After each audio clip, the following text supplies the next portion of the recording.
প্রথম কথা হলো অঞ্জনা দি যে আমাদের মাঝে নাই এটা আমি ভাবতেই পারছি না। আপনারাও দেখেছেন হাস্য উজ্জ্বল, মানে সবার সাথে কথা বলছে, সবার সাথে এটা নিচ্ছে, ফান করছে। অনেক স্মৃতি, অনেক ধরনের স্মৃতি তার সাথে আমার আছে। অনেক ছবিতে কাজ করেছি। এইভাবে তো অঞ্জনাকে দেখতে চাইনি যে অঞ্জনা এইভাবে ছেড়ে চলে যাবে এত সময়ের মধ্যে। প্রথম কথা হলো অঞ্জনা দি যে আমাদের মাঝে নাই এটা আমি ভাবতেই পারছি না। তারপর আমি প্রথম শুনেছি ৩-৪ দিন আগে এই মণি আমাকে ফোন করে বলছে যে মামনি একটু অসুস্থ, তা ইনফেকশন, ইউনাইটেডে ভর্তি হয়েছে আর কি। তাই আমি বললাম যে কী অবস্থা, কারণ অনেকটা ভালো হ্যান ত্যান ব্যাকগ্রাউন্ড চললো। কখনই সে মানে ফোন করছে, ব্যাক করছে, সরি সরি সরি, এই ডার্লিং তোমার ফোনটা আমি ধরতে পারিনি। তো মানে অনেক স্মৃতি, অনেক ধরনের স্মৃতি তার সাথে আমার আছে। অনেক ছবিতে কাজ করেছি, এগুলো এই মুহূর্তে আমি বর্ণনা করাটা মুশকিল। তবে সত্যি কথা বলি যে এইভাবে তো অঞ্জনাকে দেখতে চাইনি যে অঞ্জনা এইভাবে ছেড়ে চলে যাবে এত সময়ের মধ্যে।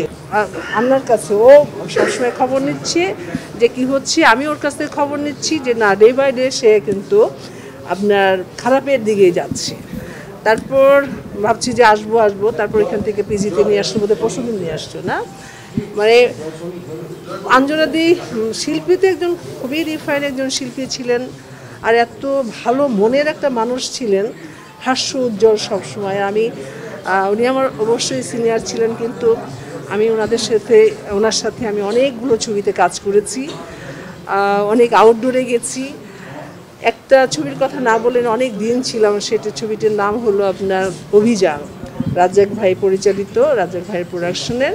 আমরা ফতুল্লা থেকে যে বড় জাহাজ আছে না, যেটা মাল বোঝাই জাহাজ, ওটা গল্পটা ছিল আপনার ঢাকা থেকে সিলেটে যাচ্ছে আপনার পাথর কেনার, ওই গল্পটাই ছিল ওভাবে। আর তার সাথে একটা লঞ্চ ছিল খাওয়া দাওয়ার জন্য। একটি মাস আমরা যেখানে আপনার যে জাহাজ চালক যেখানে ঘুমায়, ছোট্ট একটা রুমে আমরা দুজনে ছিলাম। তা সারাক্ষণ সুখে দুঃখের কথা হতো।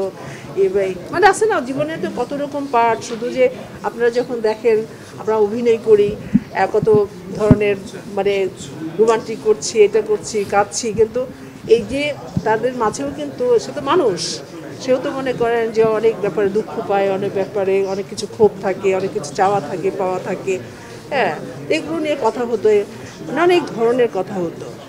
তো অনেক সময় সান্ত্বনা দিতাম যে ঠিক আছে ওকে। তখন তার যে এক্স হাজব্যান্ড রহমান সাহেব, তখন বোধহয় ডিভোর্স হয়ে গেছে তার 1 বছর আগে।